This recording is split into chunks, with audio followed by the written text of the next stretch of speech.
How are you doing? Hi, Brigitte. I'm doing very, very well. It's good to see you. Yes, and it's good to see you. And I am, as you, excited about what you are going to say. Just first, I will uh, tell all the listeners how I met you because I think that was exciting. It was, is it 2 years ago now? I think it's coming on 2 years. Yeah, 2 years. That's a lot. Time flies. Hmm. And I was invited to run an little, what to say, in a podcast, facilitating a podcast, and Mhm. Phil was one of the victims in the podcast. And I did a quick life spider coaching and nailed one of his driving force when he was on air. And that was an amazing feeling, and it went so fast. And since then, after was it 24 hours and something, he had started to written on his first book, and it took your less than a month, and it was published and everything.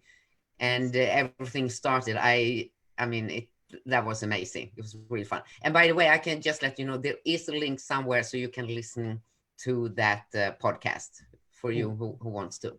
So what's happened since since that Yes. So time in thank you, life, Brigitte. Phil? It's interesting to think back on that time because one of the things that I remember when you introduced me to the Life Spider was I was really hungry for it. I was really excited for it, and I was really open for it. And then when you started talking about the driving forces, I wasn't so excited. I wasn't so You excited. were not. I wasn't so excited to have my ego exposed that way. And I had done some ego work previously, but certainly nothing to this degree. So your facilitation and coaching and support was impeccable to the point where I was willing to own a driving force around being entitled. Yeah. And I had to really work on the fact that I'm a white male. I've lived a very privileged life. I have been entitled. However, I did a fairly good job, but not true, of suppressing that entitlement that I had.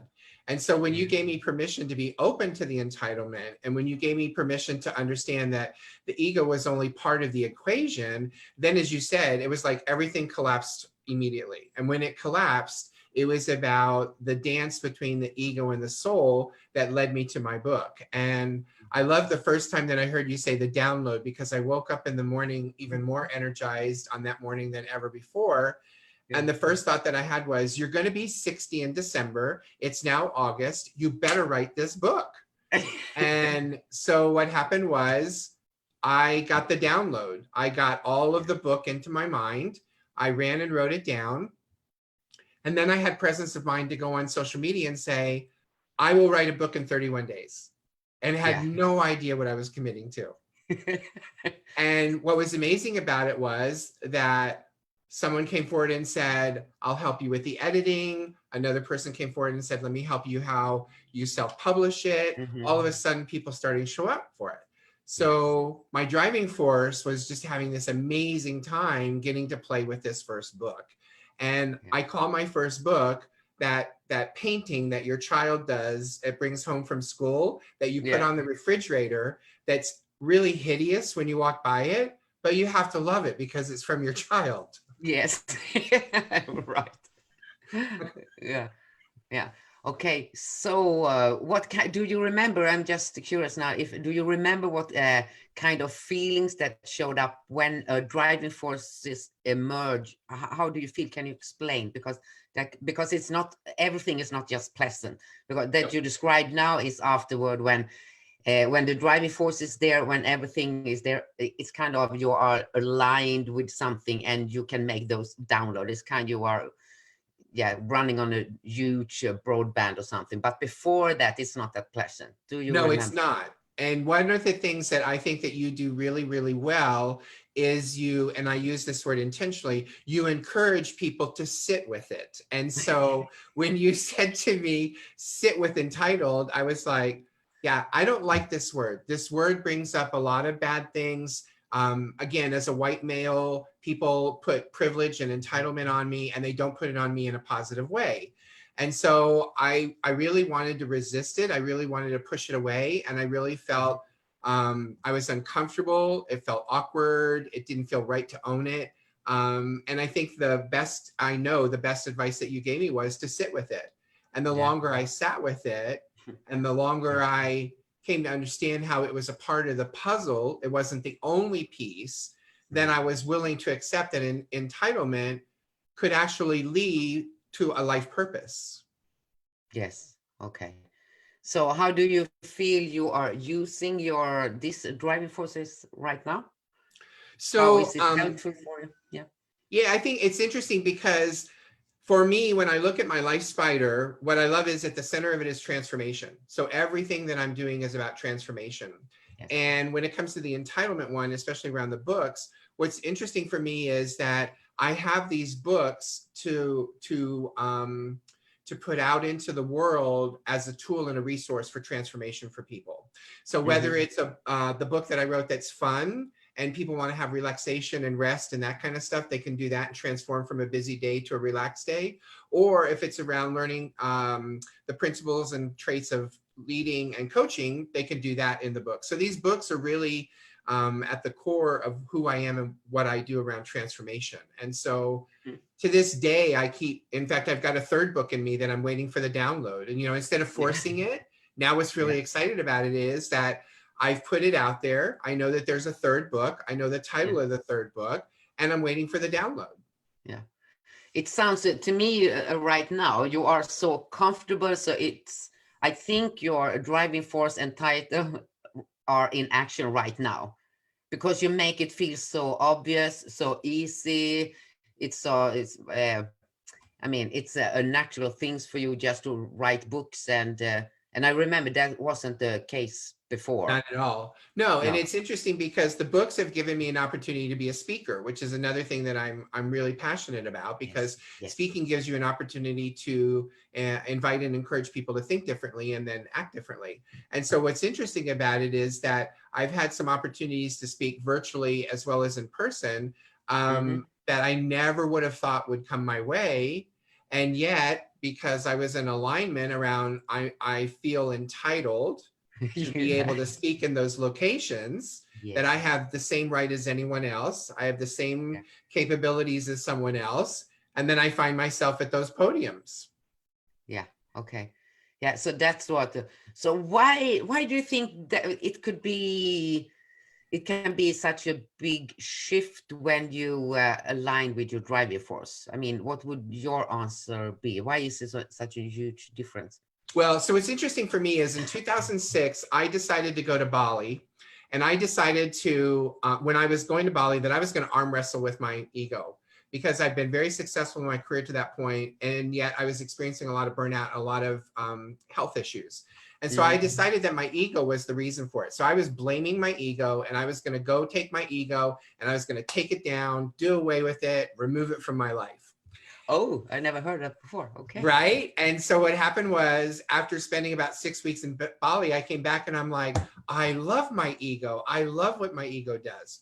Little did I know that when I met you, that you would take it to a whole new level, because I understood the value of my ego, and I understood how to get back into my career after I made peace with my ego. Well, what happens is I continually to this day come in contact with people who bash the ego. They make the ego out to be the bad thing. And it's not. And the way I try to explain to people, for me, is that if I'm in a burning building, my ego is going to safeguard me. My ego is going to get me out of that building. So I want my ego to get me out of that building.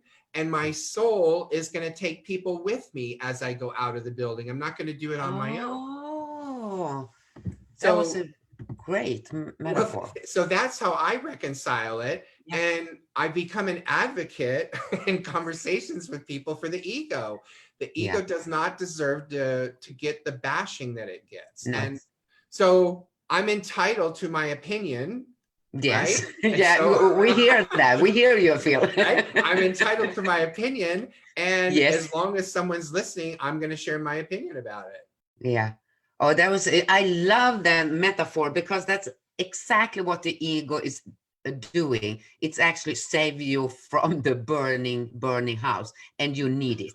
Yes. Yeah. Yes. And then the soul is bringing all other people with you. Exactly. Yeah. I mean, that for me, it makes it so peaceful, you know. And what I love about the Life Spider, especially being able to look at my spider on a regular basis, is I immediately know when my ego is saying, hey, I want some attention. Hey, Yes. there's something missing here. And then what I can do is I can look at my Life Spider and I can get quiet with it and realize, oh, you know what's going on here, Phil? You want to be more successful than you are. And Yeah. success for you is being on TV, you know, being in magazines. And so your ego is screaming at you to get on TV. Yes. Okay. Yes. That was my next question. How do you know? I mean, how do you know that your driving force, your ego, is screaming for attention, begging for Yeah. attention? So either I figure it out or my husband figures it out because I live with him and he knows my behaviors.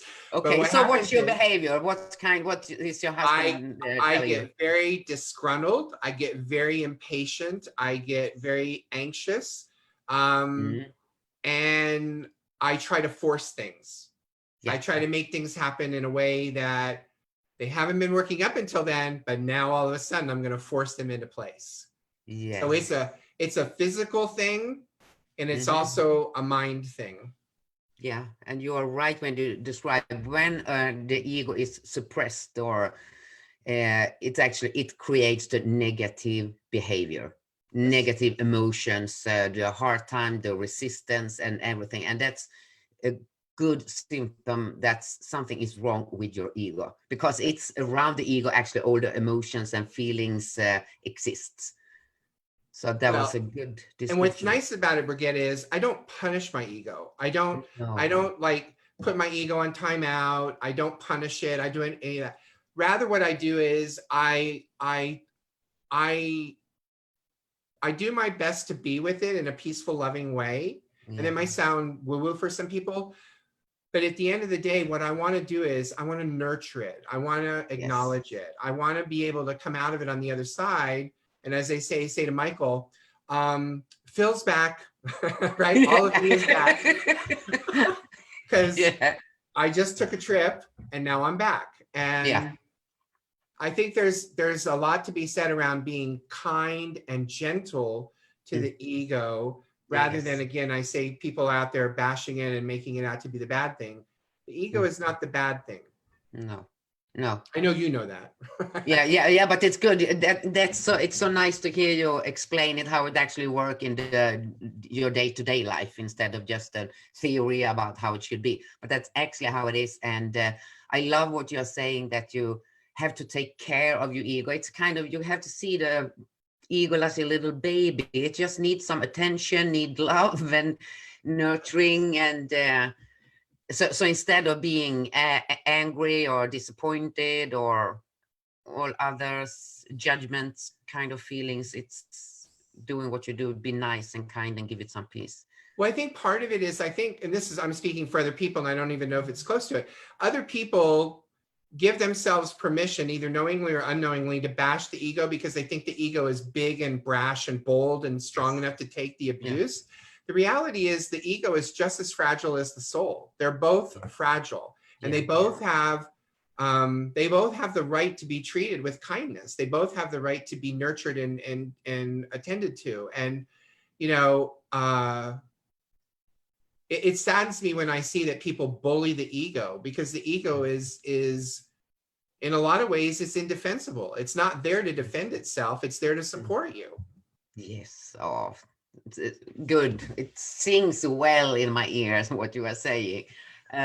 Okay, do you have I mean, obviously you are so comfy with your entitled driving force. Do you have any driving force that you're not that comfortable with? You don't have to share because you're not prepared for this question, I know. Oh no, so I'm just curious. yeah, so the one it's interesting. The one that I find that I struggle with, that like is calling for my attention. Yeah.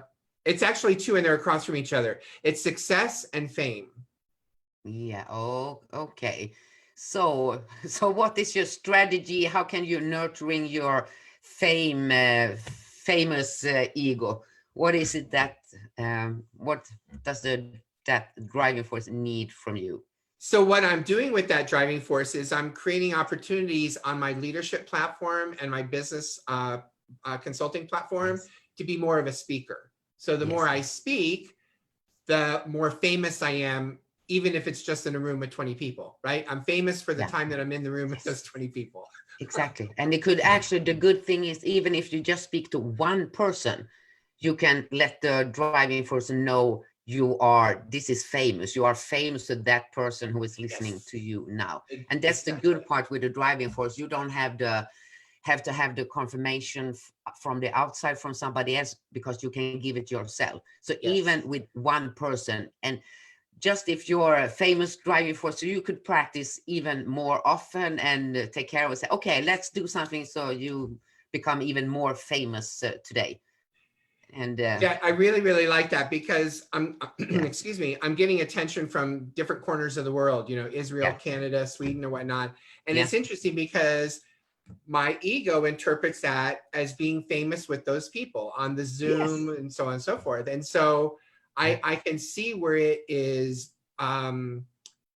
it's peaceful with it. And then when it gets upset with it, it's like yeah, something bigger and more grand. And it's like, okay, first you've got to crawl, then you can walk, then you can this, right? yes, And so exactly, I yes, love what you said, because I am getting the opportunity to be famous one-on-one in different parts of the world. And that's huge for me. I love that. yes, yes, exactly, yeah. And it's a good you describe it really well. That the ego is growing, because it is growing, and you have to get used to it. I mean, in the morning I described it. It's like the ego has been in the basement, and the first time when it comes up from the basement, it's light, so they need sunglasses, the different smells. It's scary for the ego to put his face up, because the ego is so used to be, what you said, bashed, Ash, hit in the right? head, denied, and Yep. um, pushed away. So it's scary for the ego. So take it step by step and let it get used to the light Well, outside the and see, that's basement. what I like That's about the famous one, because the famous one, it's like a ripple out, right? So famous in one room, famous in one building, famous, you know, yes, let it ripple out. yeah, And where I learned the patience around how to dance with this was in the books, because the first book was, I got to rush it, I got to get it out, I'm going to do it. And I did it. And it's great. It's fun. Then my second book, I take my time. The second book, third book, I take my time. Now my fourth book, I know that it's there, and I'm yes, waiting for the download. I'm patiently waiting for the download, knowing that it's going to come. And when it comes, it's going to be the same as the other. So that's how I'm growing in that entitlement, that one book, two books, three books, and then beyond. In fact, I write for a platform, a global platform. So I'm a columnist, which is a big, huge deal that wouldn't have been uh-huh, possible before yeah, this. And so recently the editor wrote me and said, I noticed that you didn't make a submission this week. Is everything all right? Just want to check in with you. We, you know, rely on you sending in regularly. And most importantly, I care about you. And in that moment, I felt the shift in my ego that, oh my God, you're a writer. You write on a platform that hundreds of thousands of people see every month. yeah, And I was like, okay, if you were fooling yourself, now yeah. you know it's true. So now I Yes. love writing those articles. Yeah, of course. But it also sounds, oh yeah, it's starting to finish up, that the fourth book you are writing, you are more in the state of your intentions of your soul, Yes, because you're waiting for the information. So yes, it's not written from the ego perspective. In the exactly. first book, your ego needed to write the book, because that was really important to get out there. But now Yep. you are more relaxed, and the message in the book will be more important than for the ego to write it, because your ego is occupied with so many other stuff, Well, and it needs to take care of the other three books first. that is so perfect, because the first book was on leaders. And let's Yeah. face it, the ego was really engaged in being able to share my leadership style. The Mm-hmm. second book was about coaching. And again, my ego is very engaged in being able to show the world how I coach. My Yes. third book is on mentors. It's on mentoring. And Yes. mentoring is a completely different energy, and it's a completely different relationship. So you're Yeah. exactly right. This one's going to be for the compassion. This is going to be the Yes. You see. compassion part of it. Yes, and now we have started, but I remember what's in the intention in that spider leg, and it's all about compassion. So, Yes. but we have to stop you there. Otherwise, if you start to talk to someone about their intentions, they never stop talk. They are keep on talking all the time. So, so we say, time out now, Phil. And before you go, is there something you want to say to everyone who is listening, an advice or something about the ego? What are they going to do to embrace their ego? Here's the one thing I would say. Open your mind, open your heart, and allow yourself to see the ego for what it really is, and allow the magic to happen. That's good. I think that was a really, really good ending, and I'm so glad to have you here. And so please stay in the group, and you were listening. Ask Phil questions, and I'm sure he will be there and answer on your comments. Or it's true? Yes, Yeah. of course. Yeah. Thank you Okay. for being such an amazing teacher. I feel like this was my oral exam of what I've done over the last 2 years. So thank Okay. you. You are good. You are certified for sure. Thank you. Okay. See you. See you Okay, soon again. bye. Bye bye. Bye.